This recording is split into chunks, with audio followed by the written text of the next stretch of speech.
আসসালামু আলাইকুম। আমি বরকত, ঢাকা মেট্রোপলিটন পুলিশ ডিএমপিতে কর্মরত আছি। আজকে আমি একটি গুরুত্বপূর্ণ বিষয় আলোচনা করতে চাই আপনাদের সাথে। সেটি হচ্ছে বর্তমান অনলাইনে যে বিজনেসগুলো, এটি আমাদের অনেক ভোগান্তি কমিয়েছে।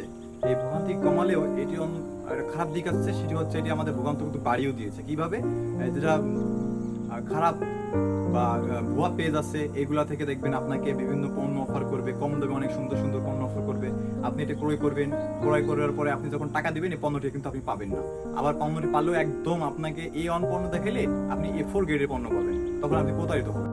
এবং আপনার থেকে টাকা নিবে, টাকা নেওয়ার পরে যদি ওরা আবার বলবে, এমন একটা কথা বলবে যে আপনার টাকাটা একটু ভুল হয়েছে করে আপনি আবার টাকা পাঠান, এরকম বলে অনেক টাকার পয়সা নিবে। নেওয়ার পর দেখবেন আপনার পণ্যটি দিবে না।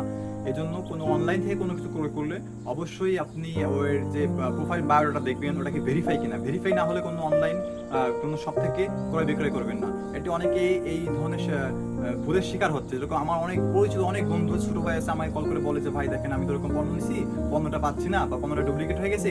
আমার সেই পেজটার লিঙ্কটা দেয়, আমি দেখি সেই লিঙ্কটা ভুয়া লিঙ্ক বা ভুয়া পেজ, সবকিছু ভুয়া হয়ে যায়, টাকাও ব্যাক পায় না, টাকাও সব মার যায়। এরকম কিন্তু আপনার ফ্যামিলির লোক করতে পারে, আপনার ছোট ভাই ছোট বোন এগুলো করতে পারে।